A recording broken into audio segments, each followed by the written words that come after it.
today we're going to talk about my Porsche 996 journey, or my Porsche 996 kind of story. But if you haven't watched the last episode, go ahead and check it out. Put together a pretty cool video for you guys of my 996.2. So if you haven't already, go ahead and check out that last video, and you'll get kind of like a in-depth kind of video of my 996. So my 996 story. So I'll say that I'm not the guy who grew up with a dad that had Porsches in the driveway or in the garage. I'm not the kid that grew up with Porsches on my wall and dreamed of one day owning one.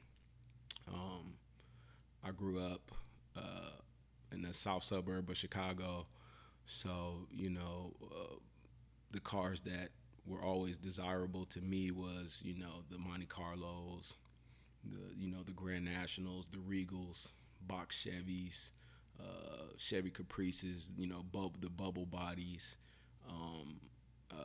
Actually, my first car was a Cutlass Supreme, an Oldsmobile Cutlass Supreme. So those were the kind of cars that I really idolized growing up, and always thought when I got some money or when I got older, those were going to be the cars that I would have in my driveway and then I would have in my garage. So like I said, that never was me. But I can honestly say, as I got to kind of research these cars and I started kind of going down the YouTube wormhole, I really fell in love with Porsches. And I just think, they were really engineered well, and everything on them was so intentional. And as a creative myself, I kind of live by that lifestyle of being intentional and, everything that I do having a purpose. So I think the closest, or I can't say closest, but the first time I've ever seen one was, Michael Jordan. I remember his 993. Well, I didn't know at the time what it was, but his 993 Turbo. And I just always remember the Illinois license plate said air on it. Back then in the 90s, they had the old school license plates with just the navy blue writing with the gray kind of line at the top. Those are our old license plates at the time before we switched over to the new ones in like the 2000s. So I kind of started going on my journey and started looking for a new toy. Now I've since 18 I've ridden motorcycles, so I've always loved to go fast. So I was looking for a new toy. I already had a daily driver in my Infiniti G37, which is a sports car, but I was looking for more of a toy, something I can get out on the weekends on, take wifey on date night, things of that nature. So I started my search, and I stumbled upon the 996 as something that I can get my bang for my buck. And like I said, as I started to kind of go down the YouTube wormhole, I really started to fall in love with these cars, but not only the car. I think it was more of the history for me, looking at what Roof was doing and the history behind Roof, looking what Singer is doing, the history behind that, Gunther Works, and, just all of these, other car brands that were, pushing more out of the platforms. So I think for over almost a year, I was just putting away money. I knew I wanted one, but I knew I had to have cash on hand. So, and I knew I need money for whatever fixes that might have popped up. Dealing with almost a 20-year-old car. I knew it was going to be things that I was going to need to fix. So I just kept putting away money, and kind of just at the same time really researching these cars and really started to dive into them and just learn more about them. So at the time, I knew I wanted I wanted a black 996. I didn't know if I wanted a dot one or dot two yet. I kind of would sway, from week to week, which one I really wanted and what I wanted to do. So I knew I wanted black at the time. I knew I wanted the Savannah beige interior, C2 in my price range. I really love the C4s, but they were just out of my price range. I think the C4s are really beautiful cars, but just way out of my price range. I wanted a turbo twist wheels. I wanted under 100,000, and I was willing to negotiate with that, depending on the owner and if everything checked out that I needed, and manual. I kind of went back and forth with that, but I like I said, I wanted more of that analog feel. Like I said, I come from riding motorcycles, and I kind of wanted that feel, even though I didn't even know how to drive a stick shift. I kind of taught myself from YouTube, once again, how to drive a stick shift. But like I said, I've driven motorcycles since I was 18, so I got the gist of it. But yeah, at the time, I didn't even know how to drive a stick shift.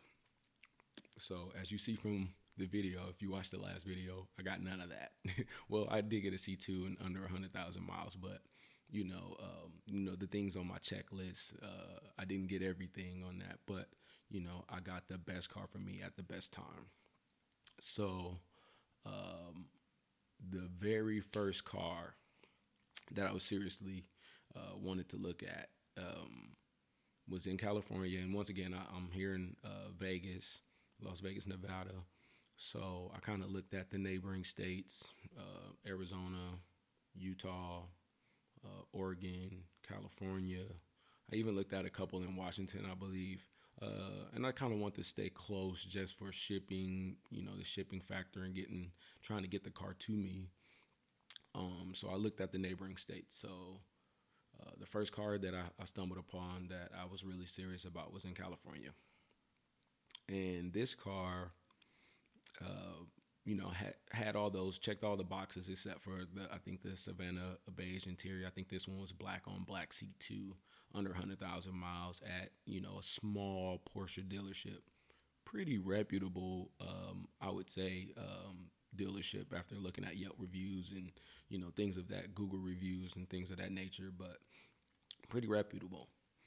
So, I set everything up to get a PPI at, I believe it was TRE Motorsports in Los Angeles. If Jeremy, I think his name was Jeremy and Penny were two people that I dealt with over at TRE. So if you're ever in Los Angeles and you need a PPI done, I would highly suggest TRE Motorsports. They really took care of me, man, and was super professional. But I talked to the agent at the time at this at this dealership, and I worked everything out to get it there and get the PPI done. Pay the deposit over the phone. Me and Jeremy were emailing each other back and forth. And come to find out, the car was a piece of crap. Yeah, car was a piece of crap. Basically, the car was, I can't remember all the things that were wrong with it, but, thank God for Jeremy just being completely honest with me. He ended up emailing me. I was like, yeah, no, bro, like, you might want to stay away from this one. And I really appreciate that from him. You know what I mean? I appreciated the honesty. So that was $500 down the drain. So now I'm back at square one. I really had high hopes, and, they say not to fall in love, with the car until, you get all that stuff figured out and, buy the seller, I got all that. But, for the most part, this, to me, at least looking through the reviews, it was a pretty reputable shop. So, I'm thinking in my mind, like, okay, yeah, like everything should check out.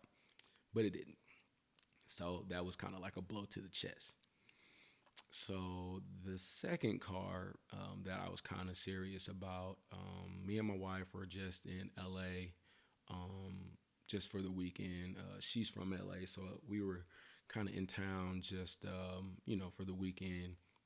So I wanted to take the chance to go look at some cars. So this one, the second one that I ended up looking at, was a private owner. Now, everything checked out with this car. It was beautiful. I can't remember the color. I wish I could remember off the top of my head the color, but it was a real beautiful. I wish I can remember the name of that color, but it wasn't an everyday color, but it was super dope. The guy actually was sick and needed to sell the car. So, like I said, at the time, I didn't know how to drive a stick shift. So, kind of, met up with him. He drove me around, took me on the highway, kind of, gave me a chance to look over everything, check everything out. So, I did that while I was out in LA. And I really felt good about the car. After talking to, the owner, I really felt good. So, I wanted to get a PPI done. Being that it was a private seller.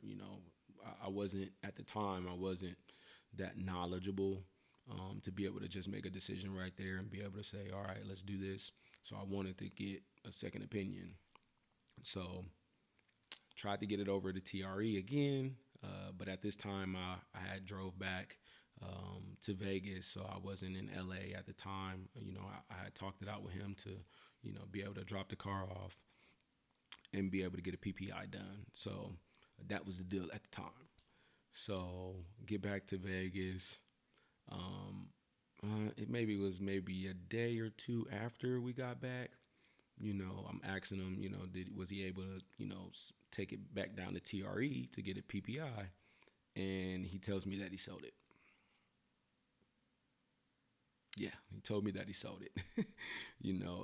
We had something planned out, and the rug at that point was kind of pulled from up under me. I thought I had a deal, and as long as everything checked out in the PPI, I thought I was going to be able to purchase the car. But like I said, the rug kind of got pulled from up underneath me on that one too. So that was the second car now. So like I said, the people at TRE were super cool. I had ended up emailing them and telling them like, hey, the guy that was supposed to bring in the PPI, because I actually had an appointment and everything already set up for him. All he had to do is just drop the car off. End up telling him, hey, the guy that was supposed to come in for the PPI ended up pulling out. He sold the car. I think he told me to some guy in Florida off of eBay. So I was pretty ticked off at that, but hey, it is what it is. You keep moving. So, moving on to my car, I ended up finding it in Utah. And same thing, it was more of a dealer, small dealer in Utah, man. But, the owner was super, super cool. It was some, things that I kind of wanted to know about, I wouldn't say sketchy, but just some things that I had some questions about. And he was able to get me in contact with some people and previous owners that, was able to talk me through, the maintenance and what had been done on the car, things of that nature.